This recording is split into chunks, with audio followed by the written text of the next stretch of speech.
The large lecture hall buzzed with the sound of different alien voices. Students from across the galaxy sat in floating chairs that adjusted to each species' needs. Some had multiple arms, others had wings, and a few glowed with their own inner light. In the front of the room, Professor Vexthul prepared his lesson for the day. Vexthul was tall and thin, with 6 bright yellow eyes arranged around his head. His skin looked like smooth gray stone, and when he spoke, the words came out as clicks and whistles. A small device on his chest translated everything into the common galactic language that all students could understand. "Good morning, class," Vexthul said, his voice carrying easily through the large room. "Today we will study the most dangerous hunters that ever lived in our galaxy." A hologram appeared in the center of the room, showing a massive creature with sharp teeth and glowing red eyes. The students leaned forward to get a better look. "This is a shadow stalker from the planet Kepler 442b, the professor explained. "These creatures can become invisible and move through solid walls. They hunted in packs and could take down prey 10 times their size." The hologram changed to show another creature. This one looked like a giant bird made of living crystal, with wings that sparkled in the light. "The crystal raptors of Tau Ceti," Vexthul continued. "Their claws can cut through the strongest metals. Their wings can create sonic booms that shatter bones from a mile away." In the back row of the lecture hall, Jake Martinez sat quietly taking notes on his tablet. He was one of only 3 humans in the class of 40 students. Jake had brown hair and dark eyes, and he wore the simple blue uniform of an exchange student. Next to him sat Lisa Rodriguez, another human with long black hair tied back in a ponytail. The third human, Ben Cooper, sat a few rows ahead. Jake watched as his alien classmates reacted to each new predator the professor showed them. The insect-like Zephyrians made clicking sounds of amazement. The rock-like Luminar students glowed brighter when they were interested. The gas cloud ethereals changed colors to show their emotions. But perhaps the most terrible predator of all, Professor Vexthul said, his voice dropping lower, were the Void Hunters. The hologram changed again, showing a creature that made several students gasp in fear. The Void Hunter looked like a cross between a wolf and a dragon, but much larger. It had black scales that seemed to absorb light, making it hard to see clearly. Its eyes were pure white, and its mouth was full of teeth as long as swords. The Void Hunters were the perfect killing machines, the professor explained. They were 12 feet tall and could run faster than most spacecraft. Their scales could stop laser blasts and plasma fire. They were as smart as any of us, maybe smarter. A Zephyrian student named Kliktar raised one of his 4 arms. His voice sounded like wind through metal pipes. "Professor, if they were so perfect, where are they now?" "That is the great mystery," Vexthul replied, his eyes dimming slightly. "The Void Hunters vanished completely about 2 million years ago. One day they ruled the galaxy as the top predators. The next day they were gone. What happened to them?" asked Zarquick, a Luminar student whose crystal body was glowing bright blue with curiosity. "Nobody knows," the professor said. "There are many theories. Some think a great plague killed them all. Others believe their sun exploded and destroyed their homeworld. A few scientists think they might have destroyed themselves in a war." Jake looked up from his notes, a small smile on his face. He glanced at Lisa, who was also smiling slightly. "The strangest part," Vexthul continued, "is that we can find no evidence of what killed them. No weapons, no disease, no natural disaster. They simply disappeared from the fossil record as if something erased them from existence." "Could another predator have hunted them?" asked an ethereal student, her gas cloud body shifting to a worried yellow color. "Impossible," the professor replied quickly. "The Void Hunters had no natural enemies. They were at the top of every food chain on every world they visited. Nothing in the galaxy was strong enough or smart enough to threaten them." Jake raised his hand. Several alien students turned to look at him, curious about what the quiet human might say. "Yes, Jake?" Professor Vexthul said. "When exactly did they disappear?" Jake asked in a calm voice. "The last Void Hunter fossils we have found date to approximately 1.8 to 2.2 million years ago. Standard galactic time," the professor answered. Jake nodded and made a note on his tablet. "That's interesting timing," he said almost to himself. "How so?" Vexthul asked. "Oh, just something I remembered from Earth history," Jake replied. "Nothing important." But Lisa had heard him, and she was now looking at her own tablet with a thoughtful expression. Ben Cooper had turned around in his seat and was watching his fellow humans with growing interest. "The Void Hunters remain one of our greatest unsolved mysteries," Professor Vexthul said, returning to his lecture. They were the ultimate predators, yet something made them extinct. Whatever force could destroy such perfect killing machines must have been truly terrible. The professor showed more images of void hunter fossils and the worlds they had once ruled. Each planet showed the same pattern. The void hunters had arrived, quickly become the top predators, and then suddenly vanished without explanation. Your assignment for next week, Vexthul announced as the class period came to an end, is to write a research paper proposing what might have caused the extinction of the void hunters. Use scientific evidence and logical reasoning. Creativity is encouraged, but your theories must be possible within the laws of physics. As students began gathering their belongings and floating out of the lecture hall, many of them were already discussing their ideas. The Zephyrians thought solar radiation might have been responsible. The Luminars believed it was a virus that attacked nervous systems. The Ethereals wondered if black holes had swallowed the void hunter worlds. Jake packed his tablet slowly, waiting for most of the other students to leave. Lisa and Ben came over to join him. "You're thinking what I'm thinking, aren't you?" Lisa said quietly. Jake nodded. "The timeline matches perfectly. What are you two talking about?" Ben asked. Jake looked around to make sure no alien students were listening. 2 million years ago, Ben. That's when Homo erectus started using tools and hunting in organized groups. Ben's eyes widened as he understood. I don't think anything yet," Jake said. "But I'm definitely going to enjoy writing this research paper." The three humans left the lecture hall together, while Professor Vexthul remained behind, cleaning up his holograms and preparing for his next class. He had no idea that the answer to his greatest scientific mystery was walking out of his classroom. 3 days after the lecture about void hunters, Jake Martinez sat in the university library reading everything he could find about the extinct predators. The library was a massive dome filled with floating data screens and quiet study areas designed for different alien species. Jake had found a human-friendly section with normal chairs and tables. Lisa Rodriguez found him there, carrying her own tablet and a cup of coffee from the human section of the cafeteria. "Find anything interesting?" she asked, sitting down across from him. Jake looked up from his screen. "More than interesting. Look at this." He turned his tablet so she could see the display. It showed a galactic map with red dots marking every place void hunter fossils had been discovered. "So," Lisa said. "Now look at this," Jake said, switching to another screen. This one showed the same galactic map, but with blue lines tracing the expansion of human civilization from Earth. Lisa studied both maps for a moment, then her eyes went wide. "Jake, those patterns match almost perfectly," he finished. "Every world where humans have established colonies shows evidence of large predator extinctions within a few hundred years of our arrival." Lisa pulled out her own tablet and began searching through databases. "This can't be a coincidence. Let me check something." She pulled up records from human colonial worlds. New Terra, settled 200 years ago, had lost its giant cave bears within 50 years. Harmony World's saber-toothed cats went extinct shortly after humans arrived. The pattern repeated on world after world. "We need to talk to Ben about this," Lisa said. They found Ben Cooper in the cafeteria, eating lunch with a group of Zephyrian students. The insect-like aliens were discussing Professor Vexthul's assignment, trying to come up with theories about what had killed the void hunters.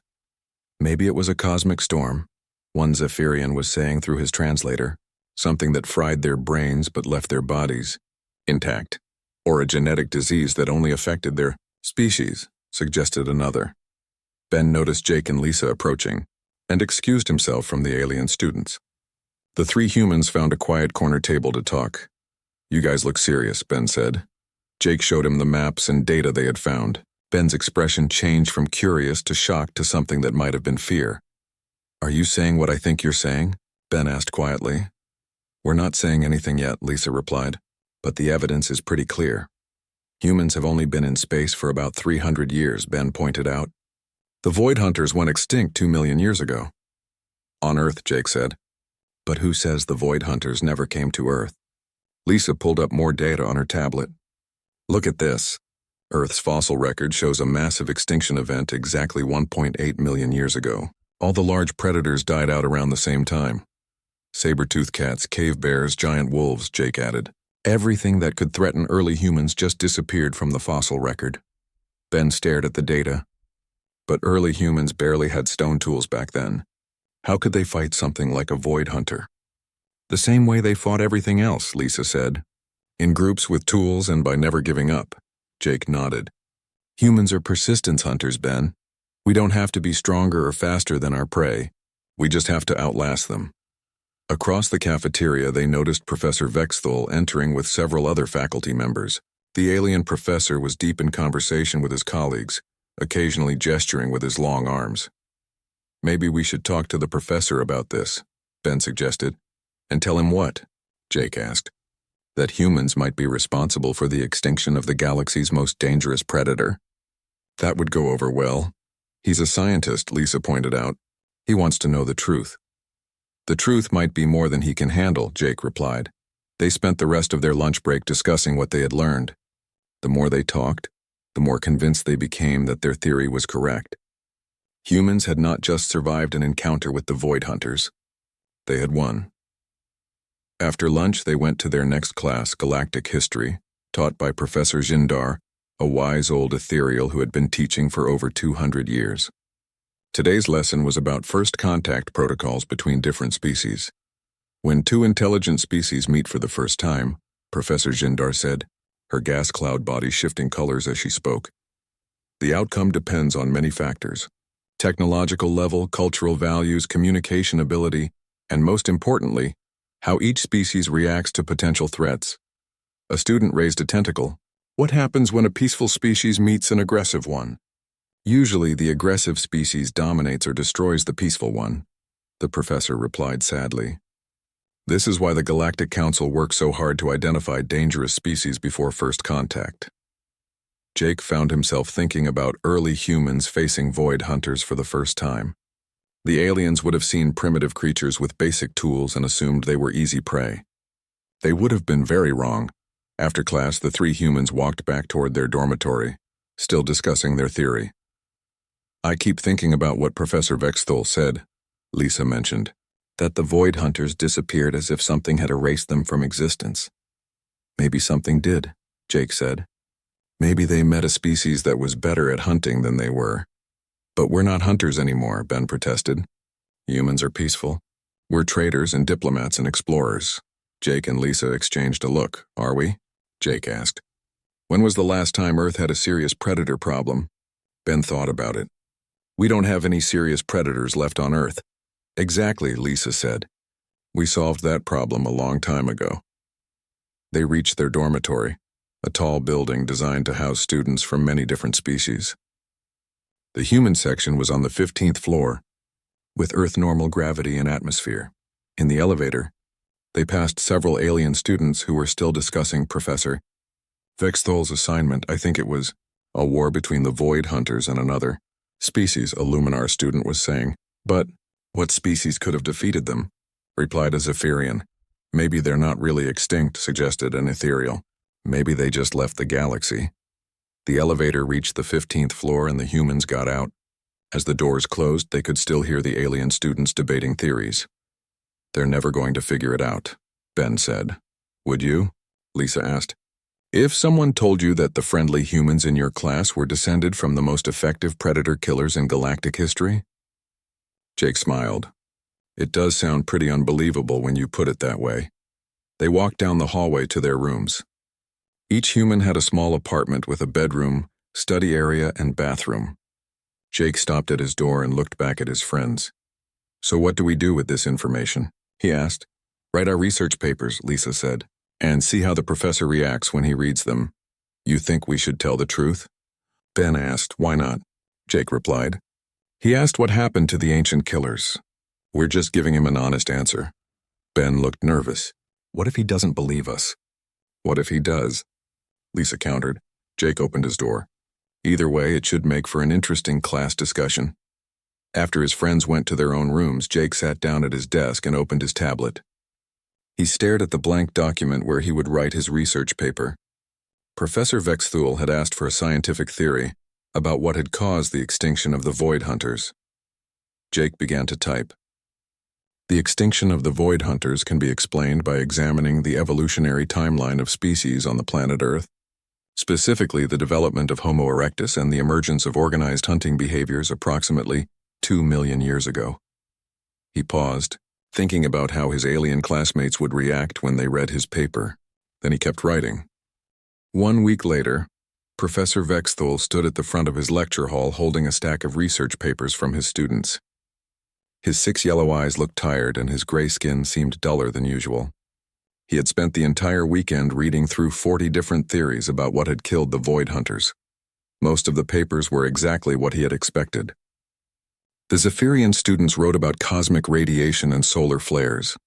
The Luminar students proposed genetic diseases and viral infections. The Ethereal suggested black holes and gravitational anomalies, all reasonable theories, all scientifically possible, and all probably wrong. But 3 papers had kept him awake for 2 nights straight.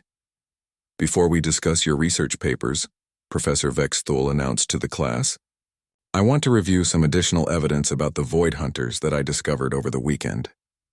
He activated the hologram projector, showing a new image that none of the students had seen before. It looked like a cave painting, crude but clearly showing creatures that matched the description of Void Hunters. This cave art was found on a small planet in the outer rim, the professor explained. The planet has no intelligent life now, but these paintings are approximately 2 million years old. The alien students leaned forward to get a better look. The painting showed Void Hunters attacking what looked like primitive humanoid figures, but there was something strange about the image. Notice anything unusual? Vexthul asked. A Zephyrian student named Tixer raised his arm. The humanoids appear to be fighting back, Professor. They have spears and fire. Exactly, Vexthul said. This suggests that the Void Hunters encountered intelligent prey that could use tools and weapons. He switched to another image, this one showing what looked like a battlefield. Scattered across the ground were the bones of both Void Hunters and the humanoid creatures. This was found on the same planet, the professor continued. Carbon dating puts it at 1.9 million years old. Both species appear to have died in large numbers. Lisa Rodriguez raised her hand. Professor, do we know what species the humanoids were? That's the interesting part, Vexthul replied, his voice carefully neutral. Genetic analysis of the bone fragments shows DNA patterns similar to several species in the current galactic community. He paused, looking directly at the 3 human students in his class, including humans. A shocked silence filled the lecture hall. The alien students began looking at Jake, Lisa, and Ben with new expressions. Some looked curious, others seemed nervous, and a few appeared frightened. Jake remained calm, his face showing no surprise at the professor's announcement. Now, Professor Vexthul continued, let's discuss your research papers. Most of you proposed external factors, diseases, cosmic events, or natural disasters. These are all reasonable theories. He held up 3 papers. However, 3 of you proposed something quite different. Jake Martinez, Lisa Rodriguez, and Ben Cooper all suggested that the Void Hunters were hunted to extinction by another species. The professor opened Jake's paper and began reading aloud. According to Jake's research, the Void Hunters encountered early humans approximately 2 million years ago. The humans were not advanced technologically, but they had several advantages that the Void Hunters had never faced before. Vexthul looked up from the paper. Jake, would you like to explain your theory to the class? Jake stood up slowly. Every alien in the room was staring at him now, and he could feel their fear and curiosity like a weight in the air. It's pretty simple, Professor, Jake said in his calm voice. The Void Hunters were perfect predators, but they had never encountered humans before. What made humans different? Asked Zarquick, her crystal body glowing nervously. We're persistence hunters, Jake explained. Most predators chase their prey until the prey escapes or gets caught. Humans chase their prey until the prey dies from exhaustion, even if it takes days. He walked to the front of the class, taking control of the hologram projector with his tablet. The Void Hunters were used to prey that either fought them directly or ran away. Humans did something different. The hologram changed to show a simple animation that Jake had created for his paper. It showed early humans tracking a large predator across a landscape. Humans followed them, Jake continued, not just for hours or days, but for weeks, months, years. They studied their hunting patterns, learned their weaknesses, and figured out how to kill them. But surely the Void Hunters were stronger and faster, protested Kliktar. Yes, Jake agreed, but humans had something the Void Hunters didn't. What? Several students asked at the same time. Patience. The hologram showed early humans working together, using simple tools and fire to drive a group of void hunters into a trap. Humans don't just hunt for food, Lisa added, standing up to support her friend. We hunt problems, and anything that threatens humanity becomes a problem that needs to be solved. Ben stood up as well. The void hunters made the mistake of hunting humans first. Once they did that, they weren't predators anymore. They were prey. Professor Vexthal watched his 3 human students with growing amazement and concern. According to your papers, this hunting campaign lasted for almost 1,000,000 years. That sounds about right, Jake said. Humans are very thorough when we put our minds to something. The hologram changed again, showing a map of the galaxy with red dots representing void hunter populations over time. As millions of years passed in the animation, the red dots began disappearing one by one. Every time the void hunters fled to a new world, Lisa explained, humans eventually followed them. Every time they thought they had escaped, humans showed up with better weapons and new hunting strategies. But how could primitive humans travel between stars? Asked an ethereal student. They didn't have to, Jake replied. They just had to wait. The hologram showed the timeline more clearly now. As human civilization developed and spread across the galaxy, they encountered the few remaining void hunter populations on distant worlds. By the time humans developed space travel, Ben said, most of the void hunters were already extinct. We just finished the job our ancestors started. The alien students were completely silent now. Even Professor Vexthal seemed unable to speak. Jake returned to his seat, his presentation finished. You asked what could make the perfect predators go extinct, Professor. The answer is simple. They met a species that was better at hunting than they were. But humans are peaceful, whispered Tixar. You're traitors and diplomats and scientists. We are, Lisa agreed. Most of the time. But old habits die hard, Jake added with a slight smile. Professor Vexthal finally found his voice. Are you seriously suggesting that humans hunted the void hunters to complete extinction across the entire galaxy? I'm not suggesting anything, Professor, Jake replied. I'm just answering your question based on the evidence. The hologram now showed modern human colonies spread across hundreds of worlds. Each world's ecosystem had been carefully managed, with large predators either controlled or extinct. Look at any world where humans live now, Lisa said. How many dangerous predators do you see? The alien students looked around at each other nervously. They were starting to understand something that made them very uncomfortable. Humans don't just hunt individual animals, Ben explained. We hunt entire species when we need to. And we're very good at it, Jake concluded. Professor Vexthal stared at his 3 human students, his academic mind struggling to accept what they had told him. The evidence supported their theory, but the implications were terrifying. Class dismissed, he said quietly. As the alien students filed out in hushed whispers and nervous glances, the 3 humans packed up their things slowly. Think he believes us? Ben asked. Jake looked at Professor Vexthal, who was still standing at the front of the room, staring at the holographic display of human colony worlds. I think he's starting to, Jake replied. Professor Vexthal did not sleep for 3 days after his students' presentations.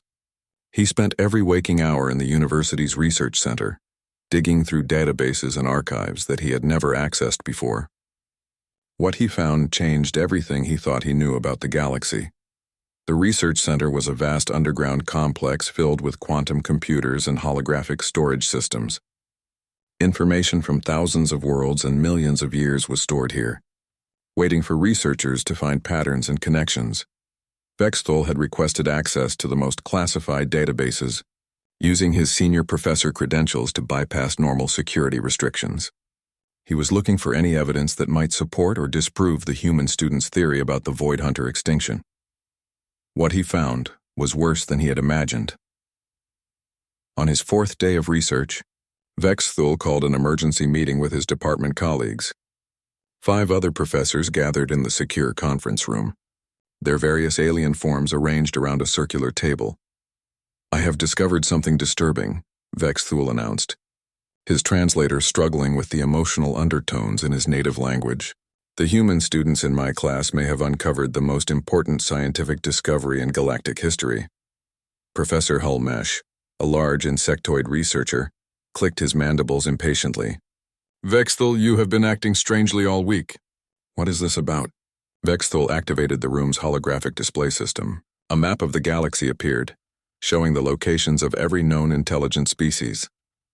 I have been researching the extinction patterns of large predators across the galaxy, he explained. Specifically, I wanted to test a theory proposed by my human students. What theory? Asked Professor Yilnara. An ethereal being whose gas cloud body shifted to an interested blue color. That humans are responsible for the extinction of the Void Hunters. The other professors reacted with surprise and disbelief. Professor Zekron, whose crystalline form flashed bright red, spoke first. That is impossible. Humans are classified as a peaceful species. They have never shown aggressive tendencies toward other galactic civilizations. That is what I thought as well, Vexthal replied. But look at this data. The hologram changed to show the timeline of human expansion across the galaxy. Blue lines traced their movement from Earth to their current colonies on 847 different worlds. Now observe this, Vexthal said, overlaying red dots that marked the locations where large predator species had gone extinct. The correlation was undeniable. Every world that humans had colonized showed the same pattern. Within 500 years of human arrival, the largest and most dangerous predators had vanished. This could be coincidence, suggested Professor Mortek, a tall gray being with multiple arms. Perhaps humans simply choose worlds where large predators are already dying out. I thought the same thing, Vexthal admitted. So I investigated further. He switched to detailed records from specific human colonies. The data was disturbing. New Terra established 267 years ago, he read aloud. Giant cave bears, extinct within 34 years of human settlement. Thunderwolves, extinct within 67 years. Saberhawks, extinct within 89 years. He moved to the next world. Harmony Colony, established 198 years ago. Sky mantas, extinct within 45 years. Crystal spiders, extinct within 78 years. Shadowcats, extinct within 156 years. The pattern repeated on every human world. The largest, most dangerous predators disappeared shortly after humans arrived. But humans have environmental protection laws, Professor Holmesh protested. They claim to preserve native species. Yes, Vexthal agreed. They preserve the harmless ones. He showed images from human colony worlds.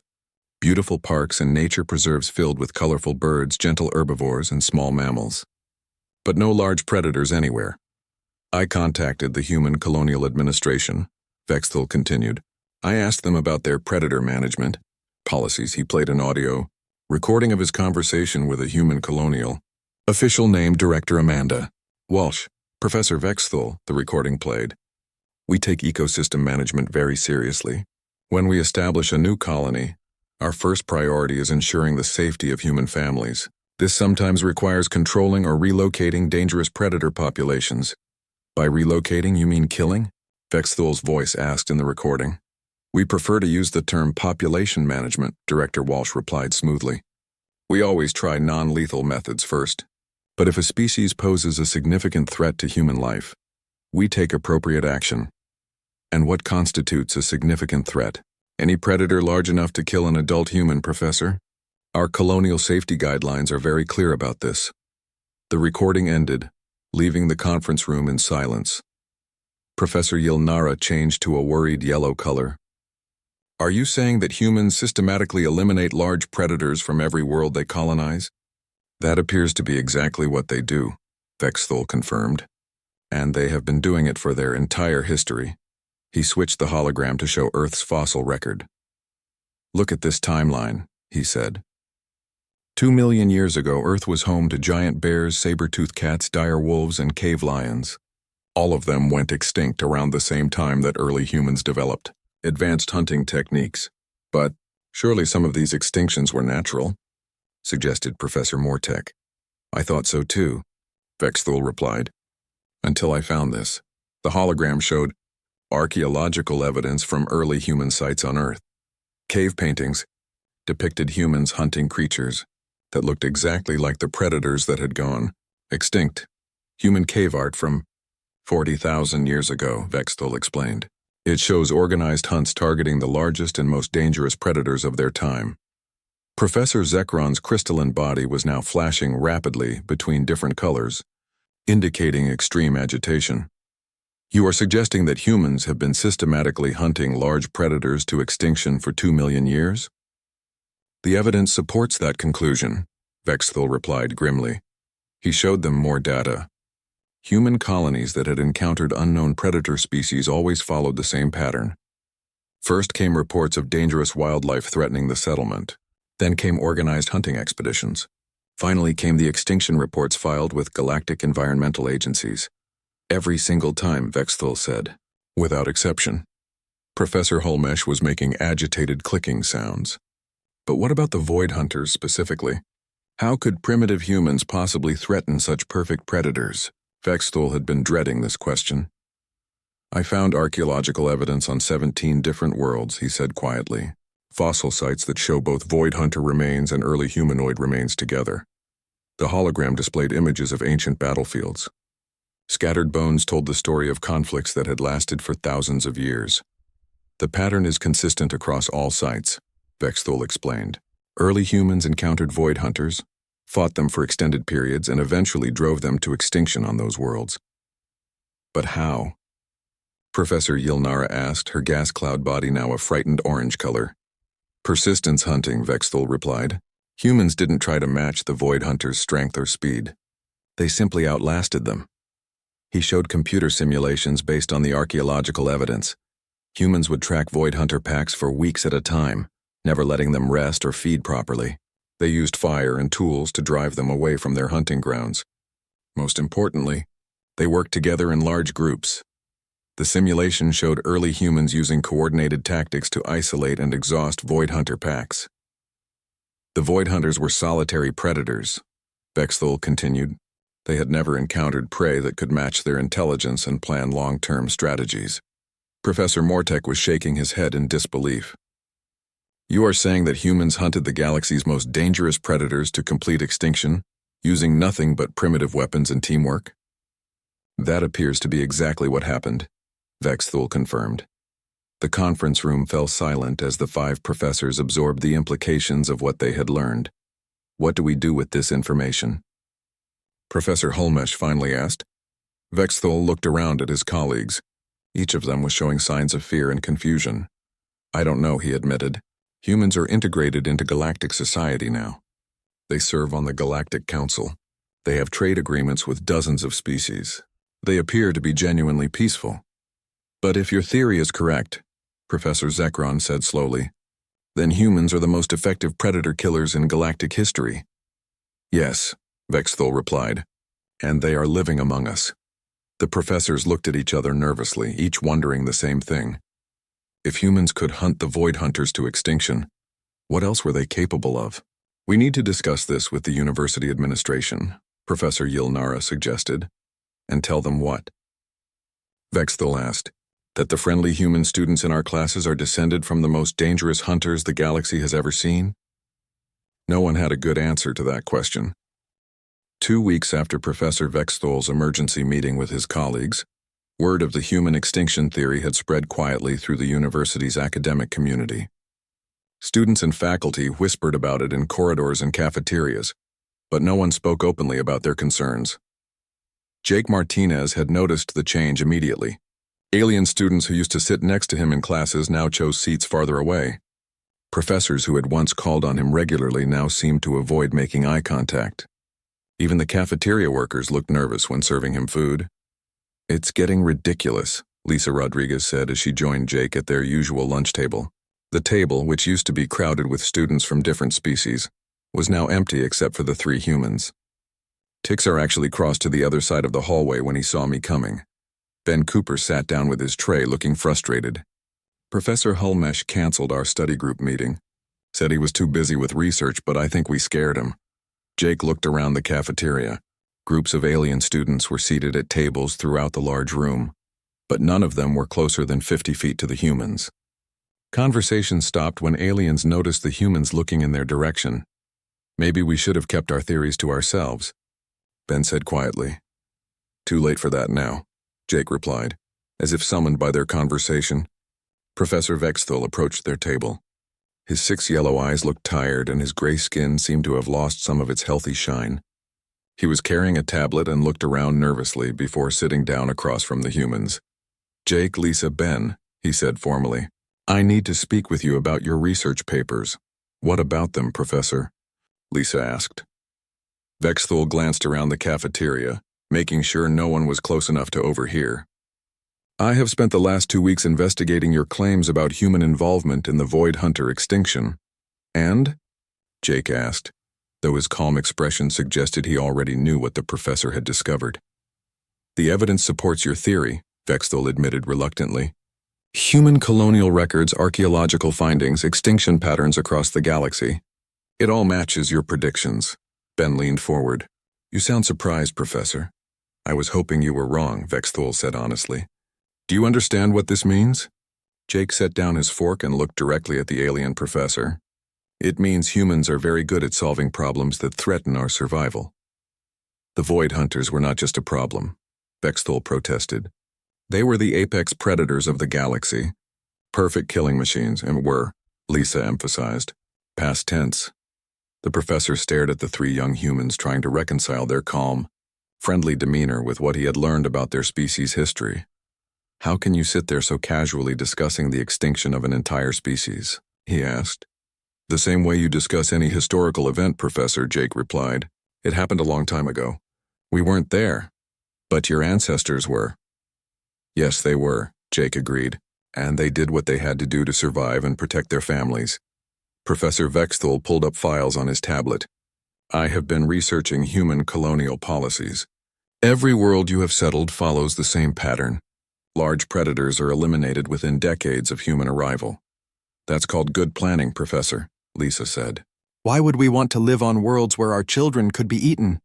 But you are systematically changing entire ecosystems, Vexthul protested.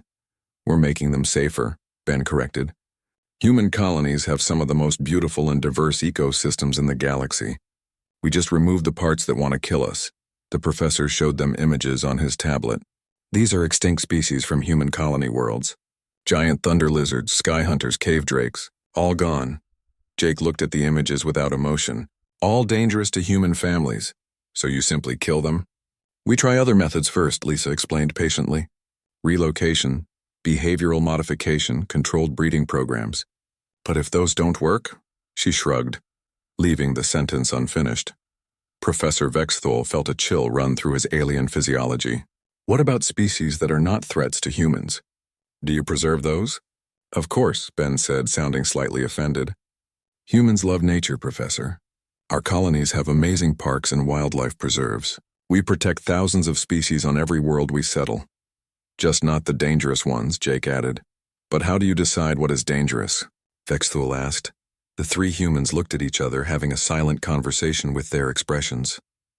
That's actually a good question, Professor, Lisa said finally. The official policy is that any predator capable of killing an adult human is classified as a potential threat. But in practice, Jake continued, the definition is a bit broader. How much broader? Vexthul asked, though he was afraid to hear the answer. Anything that makes humans feel unsafe, Ben said simply. The professor stared at them. That could include almost any large animal. It could, Jake agreed. But we're not unreasonable about it. We study each species carefully before making decisions. And if you decide they're too dangerous, then they become extinct, Lisa said matter-of-factly. Professor Vexthul was quiet for a long moment, processing what he had heard. Around them, the cafeteria continued its normal routine. But he noticed that alien students were still avoiding the area near their table. The other faculty members are concerned, he said finally. About what? Jake asked. About having humans at the university. Some are suggesting that human students should be monitored more closely. That seems unnecessary, Professor, Lisa said calmly. We're just students. Students whose ancestors eliminated the galaxy's most dangerous predators. Ancient history, Ben said with a smile. Vexthul looked at his tablet again. According to my research, the last confirmed Void Hunter was killed only 127,000 years ago. That's still pretty ancient, Jake pointed out. Not in galactic terms, Vexthul replied. Some of our professors are older than that. The humans exchanged another look. Professor, Lisa said carefully, are you asking if modern humans would be capable of hunting something like a Void Hunter? Vexithol hesitated, then nodded. Jake leaned back in his chair, considering the question seriously. Hypothetically speaking, if something like a void hunter showed up on a human colony world today? Yes. It would be extinct within a year, Jake said with absolute certainty. Maybe 6 months, Ben added. We have much better weapons now. And better communication systems for coordinating hunts, Lisa concluded. Professor Vexthol felt his 6 eyes widening. You are talking about hunting an intelligent species. You're talking about a species that hunts humans, Jake corrected. Once something starts hunting humans, Professor, it stops being a question of intelligence or rights or ethics. It becomes a problem that needs solving, Lisa added. And humans are very good at solving problems. Ben finished. The 3 humans returned to eating their lunch as if they had been discussing the weather. Professor Vexthol sat in stunned silence, finally understanding the true implications of what his students had revealed.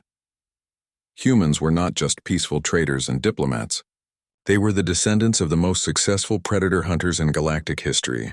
They had eliminated threats to their species for 2 million years, and they showed no signs of stopping. More importantly, they were now spread across hundreds of worlds throughout the galaxy, integrated into every level of galactic society. They served on councils, commanded trade fleets, and taught at universities, and they were all still human. Professor, Jake said, noticing Vexthol's distress. Are you feeling all right? Vexthol looked at the young human, seeing him with new eyes. Jake appeared to be a normal college student, friendly and curious and completely harmless. But now the professor knew better. I'm fine, he said, standing up from the table. I should return to my research. Good luck with your work. Professor, Lisa said cheerfully, as Vexthol walked away from the table. He heard Ben speaking to his human friends. Think we should have mentioned the war games. What war games? Jake asked. The ones where human military strategists practice hunting theoretical alien predator species. Those are classified. Ben, Lisa whispered, but she was smiling. Right. Classified, Ben agreed. We definitely shouldn't mention those. Professor Vexthol kept walking, pretending he hadn't heard the conversation. But he made a mental note to research human military training programs when he got back to his office. Behind him, the 3 human students finished their lunch and prepared to attend their afternoon classes. Just like any other day, they had no idea that their casual conversation had just changed how at least one alien professor viewed the entire human species. Or maybe, Vexthol thought as he left the cafeteria, they knew exactly what they were doing.